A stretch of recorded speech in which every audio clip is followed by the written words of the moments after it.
At the end of the Cold War, the Department of Defense famously hosted a, quote, Last Supper for defense contractors, in which these contractors were told that there would be lean years ahead and that it was time to consolidate. Well, how has that worked out? And how do we get our war-fighting tools back into shape for the fights to come? I have one of America's sharpest thinkers and leaders on these and other problems with me today, Shyam Sankar. It is a prescription for war, this Iraqi invasion of Kuwait. December 7, 1941, a date which will live in infamy. The bloody experience of Vietnam is to end in a stalemate. We continue to face a grave situation in Iran.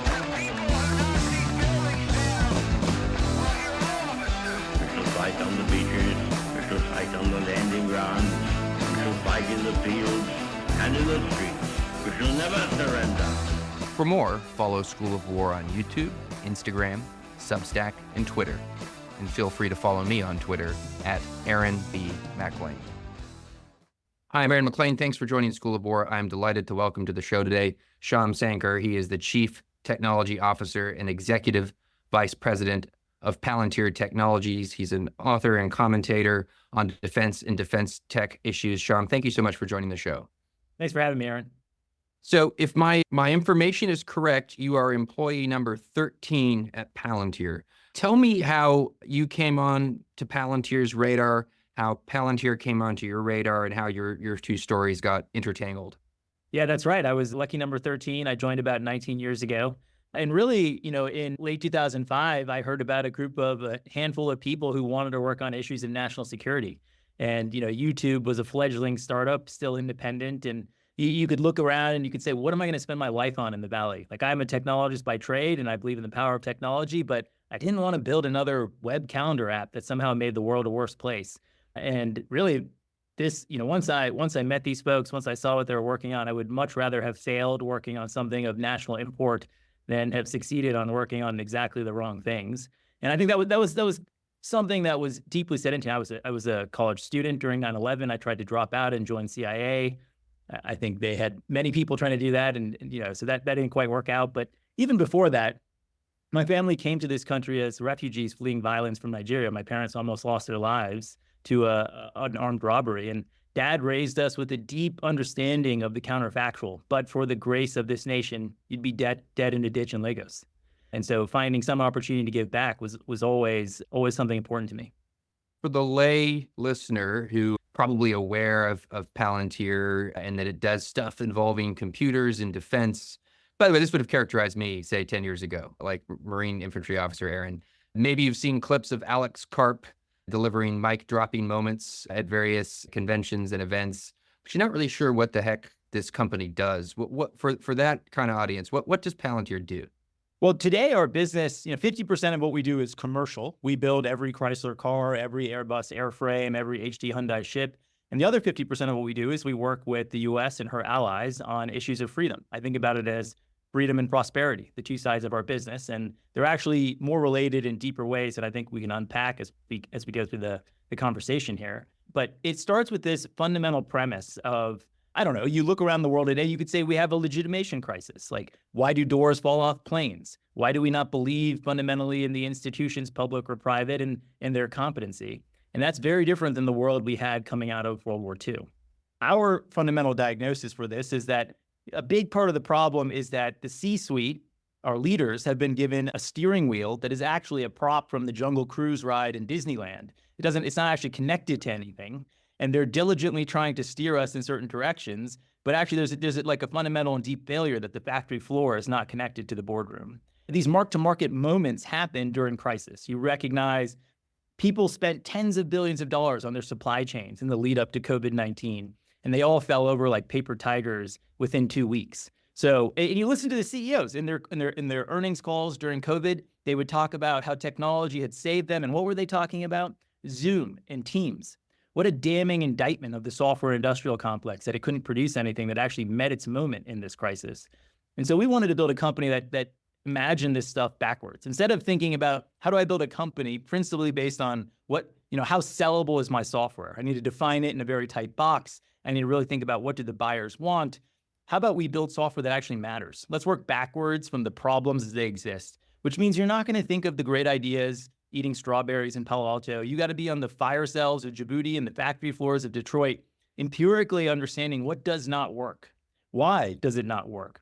What does that mean about the software that needs to exist, and go build that. And really, that was I joined as a 13th employee to build what we later called the forward deployed engineering team, a heterodox methodology of doing product development in the field. You're not just a commentator on these issues, but as listeners can probably tell from your answer just there, you're an impassioned commentator on this issue or set of issues. A lot of your work and the work of some of your collaborators can be found at firstbreakfast.com, and we'll get into why it's named that here in a second. Or maybe you just will directly as a response to this question. When you look at the defense sector, when you look at the Pentagon and the way the Pentagon buys stuff for America's soldiers, sailors, airmen, Marines, etc., Guardians now to use, big picture, what has gone so wrong that we are at the kind of situation where, as you very vividly put it, it's like the Disney ride? For me, it's the Millennium Falcon ride, which I recently did, which is a lot of fun, but I'm pretty sure, as much as it seemed like I was steering the Millennium Falcon, I probably wasn't. I suspect there were actually multiple cockpits in that complex, even though it looked like I was specifically selected to fly the Millennium Falcon. I think, well, it goes a long way back. So I think one of the hard things about the department's role in trying to buy and acquire these capabilities is that it is a monopsonist. It is the sole buyer for the vast majority of things it wants to buy. There's not really a market for aircraft carriers. There's not really a market for many of the weapon systems we want to buy. And when you're a monopsonist, it's really hard. Everything is your responsibility. You don't get to benefit from Steve Jobs thinking of the iPhone. You have to think of the iPhone. And that is a ungodly burden. And I think we understand in this country, we believe at some fundamental level in free markets, or you don't. And so how are you going to structure the sort of chaotic, messy innovation that often seems wasteful and duplicative? How are you going to get that? Which is what we believe. It's like empirically, our wealth, our prosperity has been powered by this. And I think the failure of the Soviet Union was powered by their central planning. But if you really look at the Department of Defense, it does use central planning. It has a FIDIP. It has a 5-year process for thinking. It's this idea that actually top down, we're going to be able to allocate resources, make these decisions. We're going to push towards, it's a human aesthetic. Like, the Soviets aren't unique. I think there's a whole cadre of humanity that prefers the unitary effort aesthetic. Like, we should just have one effort, put our weight behind it and do that. That would all be great if it was actually knowable what you were even going to build. But when we were at our best as a country, when we were building ICBMs, we had every service competing. The Minuteman wasn't a birthright for the Air Force. All of the services put in their hat in the ring. They were fighting each other to see who could make the best ICBM. When Admiral Rayborn was building the submarine-launched ballistic missile, he himself had 4 concurrent competing programs underneath him. The Polaris was not the birthright winner. But look at today. The F-35 was always going to be the 5th generation fighter. We didn't think maybe we need a 35, 36, 37. Maybe we should go to the legacy platforms and say, you know what? You're not legacy. Here's a little bit of money so you can get me to cancel these new programs. And how do we start to approximate the forces that we need? Competition. We look at The Last Supper, and the sort of conventional critique of The Last Supper, this dinner in 1993 in the Pentagon, where we said, we need a peace dividend. We can't spend as much as we have been spending. We're going to cut it by 67%. Not all of you 51 defense primes are going to survive. Now we have 5. We look at the great consequence of that conventionally as we lost competition in the industrial base. I don't think that's right. Sure, let's have more competition in the industrial base. What we really lost is, this consolidation. It bred conformity. It drove out the crazy founders, the innovative engineers. It was the beginning of the financialization of defense. And as a consequence, you just don't have as much crazy, for lack of, which I think defines the vibrant U.S. economy. A stat I'll give you, which I always loved, Mario Draghi just issued a scathing critique of European competitiveness. He was the former European Central Bank president and prime minister of Italy. In the last 50 years, Europe has created 0 companies from scratch worth 100 billion euro or more. In the last 50 years, America has created all of her 1 trillion euro companies from scratch. So the performance of these two economies, it couldn't be any more different. And then when you look at, European capitalism is essentially categorized by the same actors who have been around for hundreds of years, with essentially very comfortable positions. And if you look at American capitalism, it's very dynamic. It's often founder driven. You have big personalities. And when I look at the industrial base when it was working, today we think about it as Northrop Grumman, but it was Jack Northrop and Leroy Grumman. It wasn't Lockheed Martin, it was Glenn Martin. And we would look at that today and say, Elon and SpaceX, that makes perfect sense. Elon has delivered 1,000x price performance on launch. And I think this is, maybe capitalism doesn't work that well. Only founder-driven capitalism works that well. And of all the nations in the world to appreciate that, we understand founders are special. There's a reason we call them the founding fathers. Yeah, there's a lot in there, and I want to kind of take it piece by piece. You have this great essay, screed polemic, the 18 Theses, which can be found online. This is a recent production. It's the whole thing is worth the read, but I have in front of me this graphic that you have that depicts the post Last Supper consolidation. It's super compelling, and it drives its point home. And I'll just read one sub list. So you've got GE Fort Worth, Sanders Associates, GE Aerospace Business, Martin Marietta, Gould, GD Space Systems, Honeywell, Fairchild Weston Systems, L'Oreal, Goodyear Aerospace, BDM International, Libroscope, LTV, IBM Federal Systems, Unix, Comsat. I think I'm actually missing one. But anyway, point is, all of those, and I think one more, are today just Lockheed. They're just Lockheed. One enormous corporation that your case suffers from these maladies. You started making the case for competition there. Let's extend that out. Actually, and let's flip it. Let's flip it to the competition amongst buyers, breaking the monopsony, where you have, in your vision, different services competing. I've read you, maybe it's in this essay on the 18 Theses, calling for combatant commanders, potentially, or combatant commands to be able to compete and be purchasers, essentially. If you look at this from the sort of semi-religious perspective of jointness, where the point is to reduce inefficiency, to simplify, to bring into better coordination things that would otherwise be ill-coordinated, you could make a case that what you're saying is insane. You're saying I should have multiple services, which from this point of view, maybe don't even really need to exist at all. Like maybe we should be moving to some sort of unified bureaucratic structure. These services are sort of historical artifacts. You're telling me that you want to empower them to run around and all buy the same thing from different people? Like, how wasteful to the taxpayer is that? Tell me why that sort of obvious response to your point is wrong. Yeah, it's dialectical. So efficiency only matters once you've achieved effectiveness. And you have to understand that the process of going from 0 to 1, of creating something, of driving innovation, is very different than the process of going from 1 to N. So when McNamara brought his practices in the 60s to the Department of Defense from Ford, here's how you manage Ford. Well, Ford had unlimited demand. Literally every car they made, there was a buyer for. The sorts of techniques you come up with drive towards efficiency there. Efficiency is actually the only thing that mattered for Ford, where you had unlimited demand. But if we counterfactually imagined a different market scenario where actually you had to think about, how do I build a new car that someone's going to even want to buy? How do I get a Tesla to market? How do I create a new category? That methodology will kill you, because the reality of innovation is that it is messy and chaotic. And any attempt to get from 0 to 1 through process will fail. That is part of our legitimacy crisis with our large, mature institutions. They can't reinvent themselves. They've been praying so long at the altar of process that they've forgotten what innovation actually looks like. Yeah. This is a thought I'm having for the first time, inspired by your commentary here today.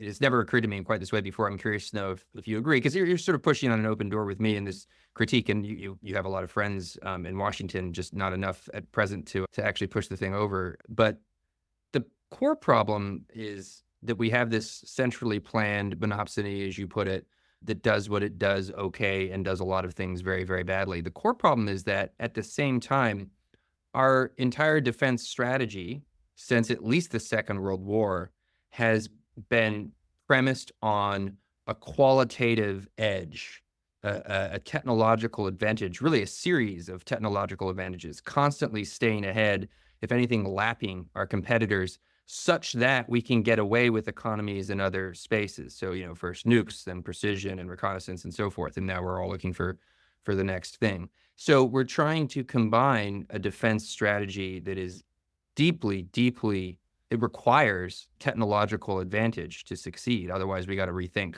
how we're doing things in a way that I don't think we're comfortable doing, with an acquisition process that, in your account, is basically designed to make real innovation, or at least innovation at the pace you need, impossible. Is that kind of roughly where you are? I think that's roughly correct. I think one of the problems here to keep with the religious theme, is the Great Schism that happened. So if we look at the structure of our economy, World War II, or early Cold War, at the fall of the Berlin Wall, only 6% of spending for major weapon systems went to defense specialists, what we would consider today as traditionals. The 94% went to what I call dual purpose companies. I think too much is said about dual use, not enough is said about dual purpose. Chrysler used to build cars and missiles. Ford built satellites until 1990. General Mills had a mechanics division because they had to build machinery to process cereal. That mechanics division made torpedoes and artillery. When Pontiac took over the production of the Oerlikon 20-millimeter anti-aircraft gun during World War II from the Army's organic industrial base, they reduced production time from 3.5 hours per unit to 15 minutes. Now, they did that not because they were smarter humans. They weren't. I bet the same talented people on both sides there, because they could leverage everything they learned about mass-producing cars to mass-produce weapons. And so this schism has slowly it's led us to put our defense industrial base on the Galapagos Islands. Exquisite, exotic creatures that really can exist nowhere else. The things we build are quite special, but it comes at quite a cost that you're not going to be able to produce a lot of them. You're not able to leverage any of the tangential commercial R&D knowledge and experience to make the defense industrial base better. At some point in time, every camera, car, and cereal box Americans bought was subsidizing national security and the lethality of our service members. And unfortunately, China has really learned from this playbook. If you look at Chinese primes today, only 27% of their revenue comes from the PLA. The rest comes from us as patsies buying cheap crap on Amazon. Now we are subsidizing lethality against U.S. service members. Talk me through how it works if you want to buy something at the Pentagon. Let's pick a simple example.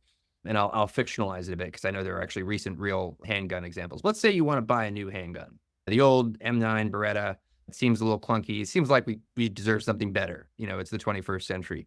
So, today is day one, year one. You're somebody with authority and you've decided we're going to start the process of buying a new handgun. What happens next? A reasonable person who has no idea how this works might say, well, gosh, there's lots of people out there who make handguns. You go pick the one you like, or, maybe ask for something fancy and see if it comes your way and just buy the thing. I take it it's not quite that straightforward. Yeah, we've come up with a Byzantine structure, really, everything that has gone wrong, we've tried to create a new rule for. And we have, of course, a duty to make sure we're spending our money well. So this process leads us to something that looks like, first, let's have a validated requirement. Let's write down everything that it is that we think we need. And that structurally tends to lead to bloat. First of all, there's just the fundamental uncertainty of, do you even know you need this or not? And are all these requirements equally valuable? But okay, so we're going through the process. We're writing up our requirements document. It has to be validated. This itself could be a multi-year process. If you go really fast, maybe it's half a year, but typically it's multi-year. Then you're going to get that requirement is turned over from the warfighters to the acquisition community. They're going to develop an acquisition strategy. They're going to go figure out the resources they need to actually buy this and fund the program and try to model what it'll take over time. Then you're going to start executing your strategy. This has led to a world where it takes 2 decades to field new weapon systems. And it's all very slow. And I think what we're starting to realize is it's also maybe wrong. Obviously the world has changed tremendously in 2 decades by the time you figured this out. And because it takes so long, you go through this a few cycles. What incentive are you creating for the warfighter? Well, man, this is my one shot at writing this requirements document. I got to get every bell and whistle in there possible. These things are so slow that I got to make it super special. And it's actually, it leads to a pathology that increases the likelihood of failure. And if you think about the software world, obviously atoms are harder than software, but if you think about the software world, the companies that do the best are the ones that ship changes the most frequently. So you actually want to be buying continuously in small tranches that allow you to learn what you need, adjust it, and create incentives for both competition in the industrial base and the ability for the warfighter to refine their understanding. I don't actually need this, or how do I engage in the trade-offs of if I let go of this requirement, I could have twice as much at half the price. That doesn't exist today. It's just such a serialized process that you're unable to manage the trade-offs along the way.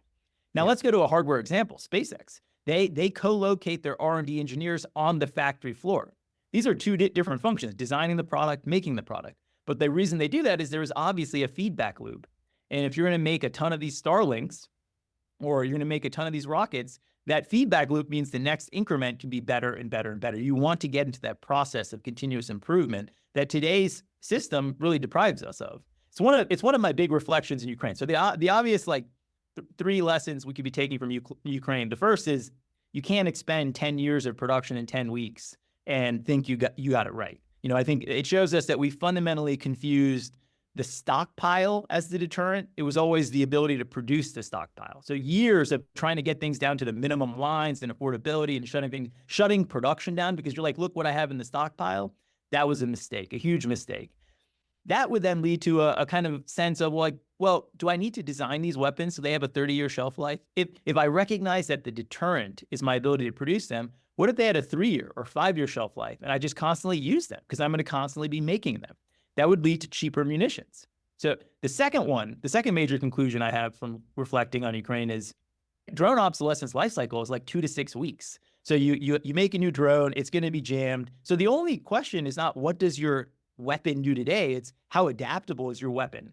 What is your ability to change how it behaves and functions? So you could have the most exquisite thing in the world and it'll be irrelevant in a few months. And that seems highly problematic as we start thinking about the conflicts that we're going to be in. How much of our exercises and practice is not about what does the weapon do today, but can our uniformed service members, can our industrial base upgrade our weapon to meet a changing environment and condition? And the third one is a real argument for new platforms, why you need more competition. People love saying that the Ukrainians sunk half the Russian Black Sea fleet, even though they don't have a navy, despite not having a navy. And I think, no, you got it wrong. It's because they didn't have a navy that they sunk half the Black Sea fleet. And so, how do we motivate ourselves to experiment with new force employment concepts with entirely new systems where we're not so wedded to the legacy that we can't actually go experiment? And that's where I think you need competition, because it's very hard to ask someone to do both things simultaneously. You need to leverage the fundamental human incentives. And really this idea, my lived experience with this, I was in a major competition on a platform with a big prime. It was a team effort. The two of us were going at it. We had one program manager and we had all these soldier touch points. In the midst of this competition, we had the ChatGPT moment. Wow, look at this miracle of technology. It's come out. It's obviously not in any requirements document. No one's conceived of it before. But I'm thinking to myself, man, when my son's in the back of this thing, I want him chatting with a chatbot about how to maintain this asset, not flipping through a 10,000-page PDF manual. And I offered the PM a free upgrade, no resource, no risk to schedule, that would deliver this chatbot. There was no interest because there was no upside for them. So it's just a clear, and they're doing their job. They are following the incentives that we are giving them, right? So it's not a critique of this human. It's a critique of the system. They do not wake up thinking my job is to deter Xi. It's my job is to deliver this program with the least amount of risk, and I don't see how this does anything here. Even though it's more capability, it's maybe the same risk, or why do this? But I tell you a counterfactual. If you had two program managers, one that was assigned to us, one that was assigned to our competition, they would have said yes. They would have said, yes, let's go murder that other team at the next soldier touch point. We're going to show with something better, something that's more awesome.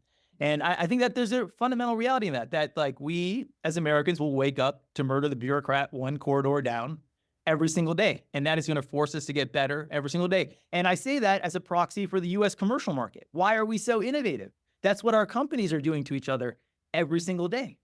When you sit there with Roger Wicker, who's been here on the show, or Lloyd Austin or their staffs, and you run this idea of why don't we have multiple program managers by them? What do they say? What's their response? What's the response from the establishment as it is? Well, so I'd say that, there's probably maybe slightly less than half, but it's close to half of people who think this is a great idea. But let's steel man the pushback. The pushback is often, that sounds duplicative. We can't afford that. It sounds like it's going to require a lot more resource. And I think this comes down to your fundamental view of technology. Is technology something that is deflationary? Is it going to make you, better, faster, cheaper, or not? And I think implicitly the folks who are coming with the pushback, their lived experience, because we've had this exotic Galapagos Island industrial base, is that costs rise faster than inflation. I can't really imagine a world where competition brings down prices in a meaningful way, more than just a few percentile here or there, but transformationally. And that's where I like to point to SpaceX. When I was a kid watching shuttle launches, that was $50,000 a kilo to orbit. With Starship Heavy reuse, it's going to be 10 to 20 bucks. I'm not missing any zeros there. So we're talking about a 1,000x price performance improvement in roughly 2 decades.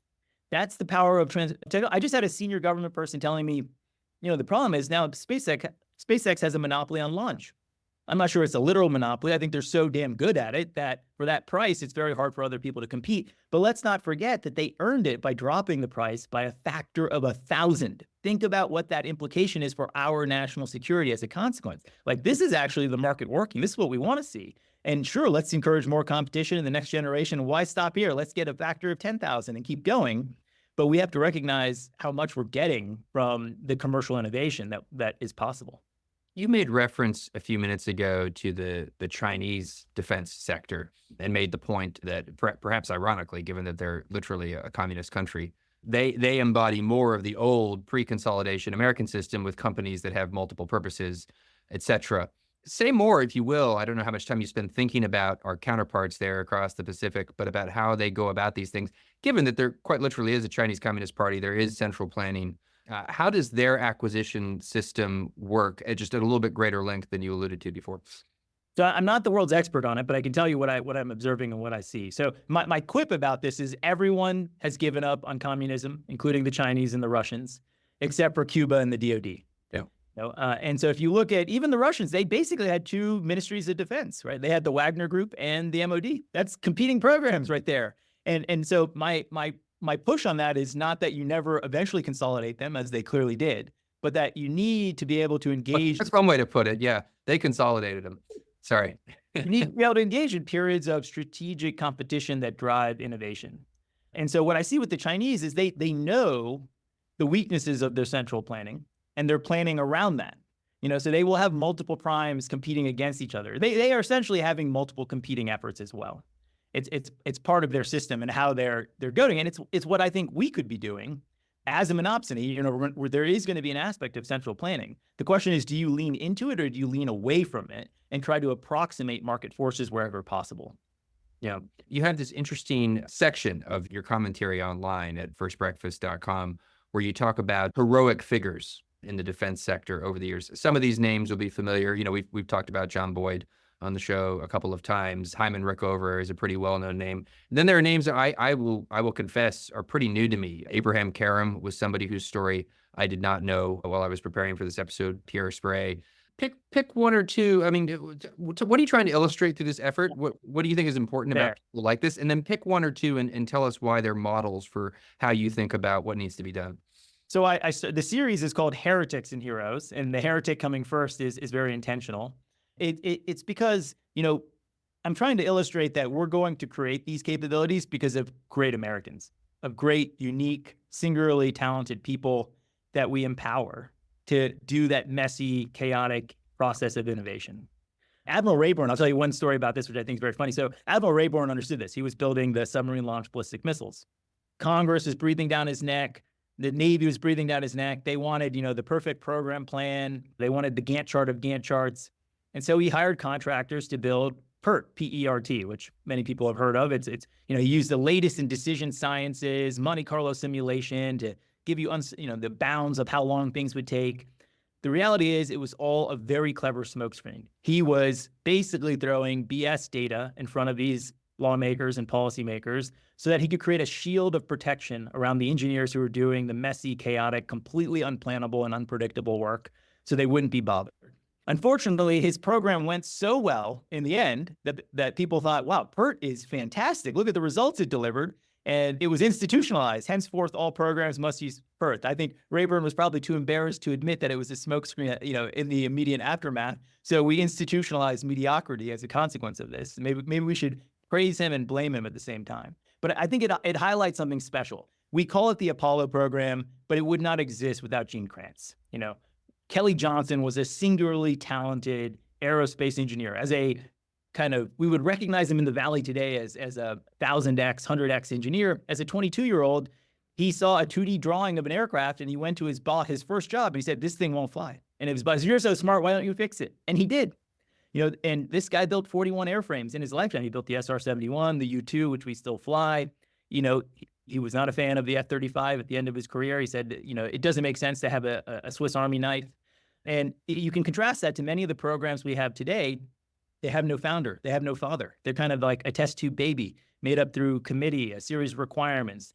Hyman Rickover worked on nuclear reactor for 30 years. I don't think there's a counterfactual where you swap someone in and out of that place every 2 or 3 years and you would have achieved the goal. And there's a reason that naval reactors is an 8-year gig. We even understand today that continuity and knowledge is really important to the leadership of these asymmetric capabilities that we have.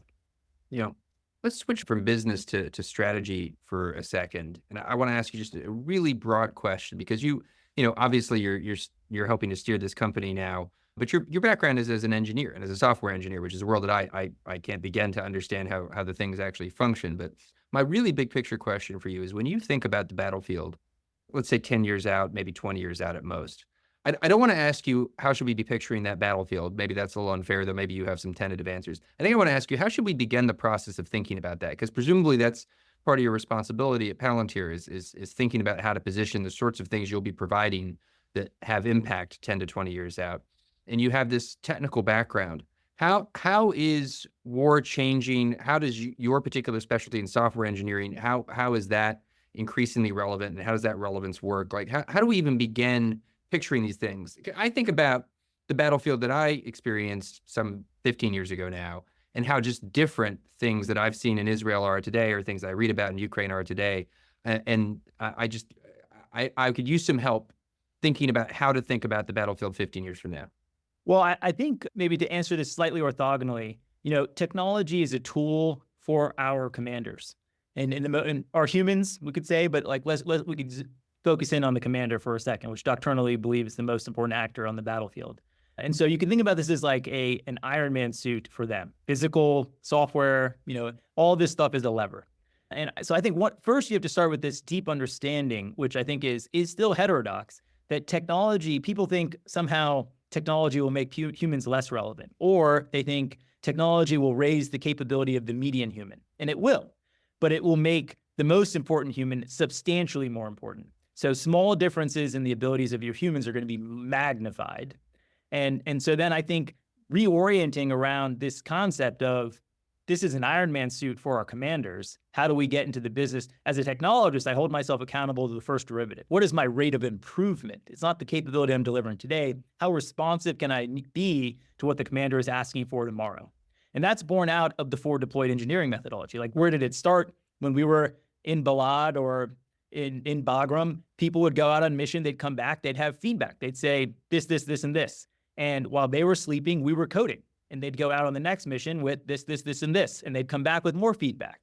And so Boyd would recognize this as like, oh, this is the OODA loop. You guys are we're just tightening it up. And so I think in some way, the future battlefield is not different where in character from the present one, which is whoever has the best OODA loop is going to win. Now, how are we going to achieve that? And yes, will the platforms be different? Will the technology be different? Yes. But you're not going to think of those things in DC, doing just blue sky R&D projects. There's a role for that. You need to do that stuff. But where the rubber is going to meet the road is the folks who figure out how to employ those things with the greatest amount of efficacy. And that employment, when the world was moving slower, we could really silo these things. Hey, there's a group of people over here doing research. When that's like, let's have a linearized technology readiness lifecycle thing. Let's, TRL 1 to 9. And as it graduates, we'll move it through this process. The digestion of that is way too slow. And the assumptions of how long it takes to mature things is not right. And so we need to really be co-locating, just like the SpaceX engineers are co-located on the factory floor. We need to co-locate the people who produce our weapons and our technology with the people who employ them, and create the sort of partnership between them that you're the pit crew. Understand our role. We're not telling you how to fight the war. Our job is actually understand how you want to fight the war and give you that capability. It's funny, you laying that out actually makes me think that one thing that's then critical to understand and act on is not a particularly cutting edge insight at all. But if the role of technology is to make more powerful and to give more powerful tools, and thus to make more powerful commanders, and as you sort of put it, like a smaller group of people, but there will still be people at the center of it, then the education of those people and the training of those people and the preparation of them to operate in a world where all the traditional realities of war still apply, but in this fast shifting technological environment where, as you put it, even today is, just a few weeks in a cycle of drone technology on the battlefield in Ukraine. Identifying those people, educating them, training them, that's just even more important somehow. And I don't even know how you go about, for the technology piece in particular, I don't even know how you go about starting to think about that process of things for people who are on track to become, senior commanders in the military. I'm not sure if it's in your purview to think about those things too, but that's my immediate takeaway from you saying that. Well, structurally, I'm not, I wouldn't say I'm the best at systematizing things, but I think it starts with having, identification. You mentioned the word identification. I think that's really important because it starts with, there is a kind of like an intrinsic capability that you're building and a kernel around in training. And I'll even say my own experience, there are commanders who look at technology and say, oh, that's for the nerds in the corner.